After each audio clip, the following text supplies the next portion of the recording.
Yeah, just wanted to share that. That's kind of what's been going on my end. I'm on day one tonight, so I'm gonna get back into it. But Yeah, yeah, I'm on day 5 again. I had to start all over through third time starting over again. But you had said yeah. something about like even the people in the office were asking like, what are you on, dude? Like, what's going on? You're closing all these deals all of a sudden.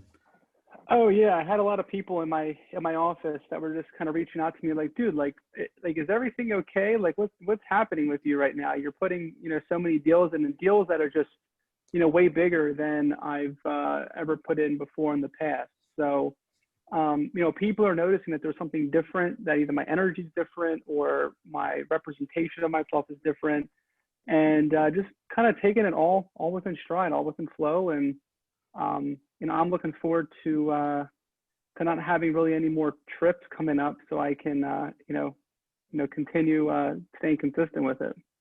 So That's wonderful here. And I like how you say synchronistic flow because that's what I've experienced in my life too. That when I'm in tune and I'm like building the energies flowing and I'm connected, then all of a sudden events just line up synchronistically, and then there is this flow and you're following a flow rather than swimming upstream, you know, and letting go of the struggle and just flowing through things rather than always, not to say that life does not give you challenges and turbulence and all that other stuff too, right? So anybody else before I get into the notes for this chapter? All right, I'm gonna get right into the notes then. Oh wait, I gotta share screen first. Share screen.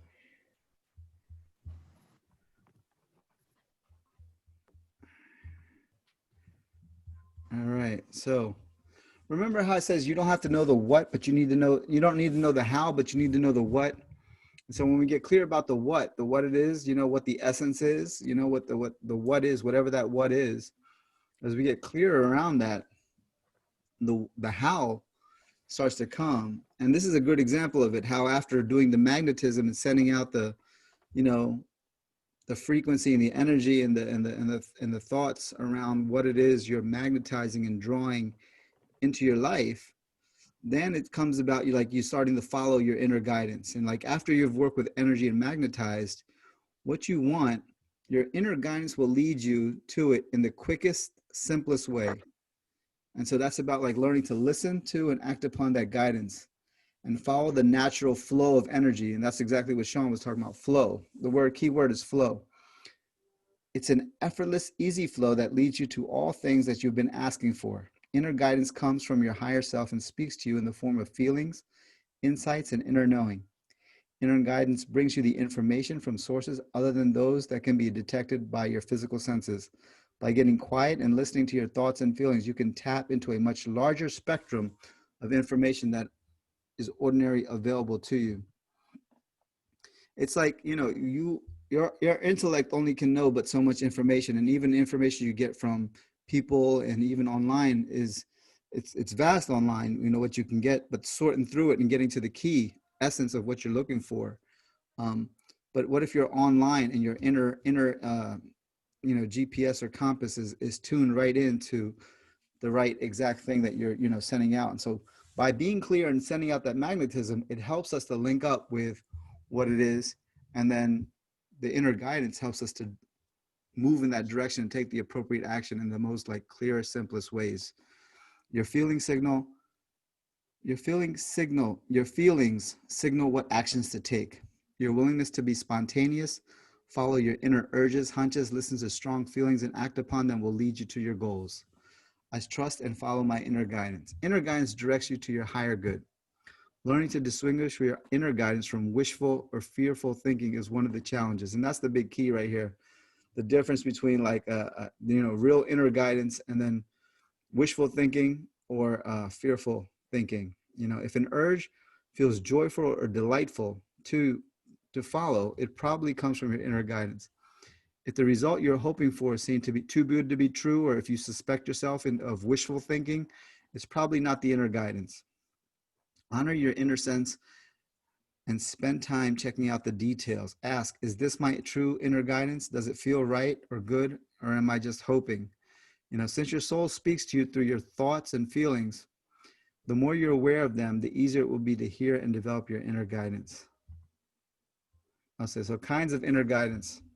One is like a premonition or a pre-warning, right? A negative sense of a warning about an action that you're thinking of taking usually comes through your emotions and is often expressed as a feeling of anxiety or uncomfortable feeling in the pit of your stomach. There was a story given in the book of one guy, every time he would make a trade on a stock, as soon as he made the trade, he'd feel uneasy about it. He knew that he made the wrong trade and he would have to go in and change things, you know? So insights about future or paths, insights about future paths or directions you might choose is another kind of inner guidance. And then the other form of inner guidance is a guidance that helps you to be in the right place at the right time, creating through coincidences and synchronicity. Again, that's the word that Sean used, synchronistic flow. Synchronicity, the events that you need to get where you are going as easily as possible. I spend quiet, reflective time. I hear my inner guidance. Inner guidance about your future path and direction often comes to you when you are in a quiet, reflective state, performing activities that take you out of your normal awareness. This kind of guidance can be a thought, feeling, a picture, a daydream of what you would like to be doing. It may grow and build on itself each time you get quiet. You can develop this kind of guidance by giving yourself more time to sit quiet, relaxing your body, and reflecting on your life. But also, check it out, also in activities, right? Performing or creating athletic activities can also trigger this kind of intuition. A lot of times you get ideas or inspiration when you're jogging or working out, you know, or taking a walk in nature. You know, you may get a sudden or unexpected insights into your life when you're painting, drawing, playing, or creating music, running, swimming. Taking action on this guidance, if you take action on this guidance, if you constantly avoid acting on the guidance you get, it will become harder and harder to hear or recognize your future guidance.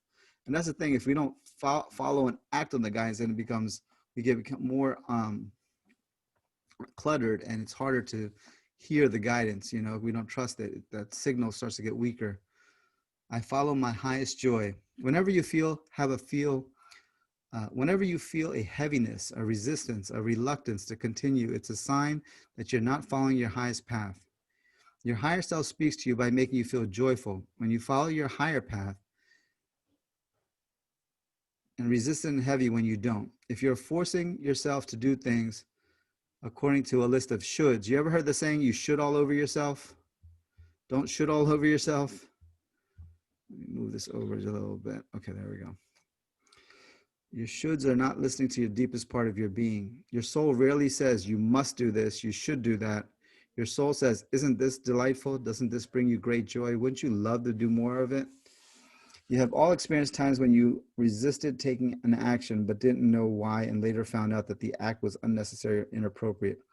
You may have had a project to do and resisted working on it. Following your inner guidance and feelings of joy, you put aside and worked on something else. Later that day or week, you might have received a call or found out that the situation had changed, the project was no longer necessary, or a different action was required. It is good to temporarily set aside all activities you've been telling yourself that you should do and ask yourself what you'd like to do. By following your inner guidance and joyful feelings, you save yourself unnecessary work. We're going to get back to that. I'm going to discuss that. Let me just get through, I think, 2 more slides left. I honor myself in everything I do. Some resistance, on the other hand, can be self-sabotage. It comes from feeling that you aren't worthy of having something more than you have now.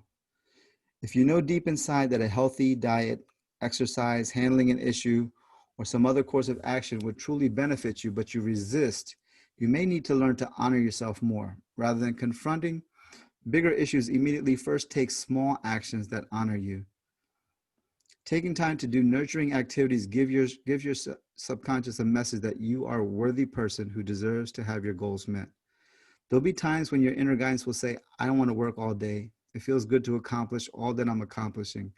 Your inner guidance will not always lead you to instant gratification. It often pursues a longer range sense of inner accomplishment and satisfaction. Inner guidance speaks in many different ways, but always through a sense of self-love and a feeling good about what you are doing. If you're forcing yourself to do something, working at a job out of obligation, or spending money because you feel you have to, you're not listening, you may not be listening, let's say, to your inner guidance. As you follow your higher path, the more you will find everything working in miraculous and easy ways. This is not to say that you won't be challenged, for challenges help you to gain strength and confidence. Your dreams will come true as you follow your feelings of joy, delight, and self-love. So many years I read this and I didn't understand it clearly. So I would always kind of do things that felt good all the time. And it was more so towards the instant gratification. I didn't read the other part about the instant gratification part or understand that. And always kind of like just live by my feelings, you know? And sometimes, you know, the feelings can be very um, inaccurate as well. You know, even though our soul or spirit speaks to us through our feelings and thoughts, um, that doesn't mean like every thought or every feeling is the right thing, so to speak. And to learn that is really, you know, it takes time and mastery and skill to really attune and to really be able to listen and understand. A lot of things I just would be like, you know, I'd give up fast or something on this because I'd be like, oh, that's just not right for me or whatever. But you know, a lot of times it was self-sabotage, like it says, you know, and sometimes you have to work through that inner resistance as well. You know, the resistance sometimes it's really a challenging thing, even though it says, you know, you look for the things that bring you joy and lightness and delight. Um, you know, sometimes you have to also work through your own inner resistance to something, you know, and everybody's got to push through. So, um, that's kind of what I wanted to discuss today because I know people have had a lot of different experiences around that, you know, for a goal or doing something or, you know, any of the stuff that triggered you or brought about any awareness. Let's open discussion for that. Let me stop the recording.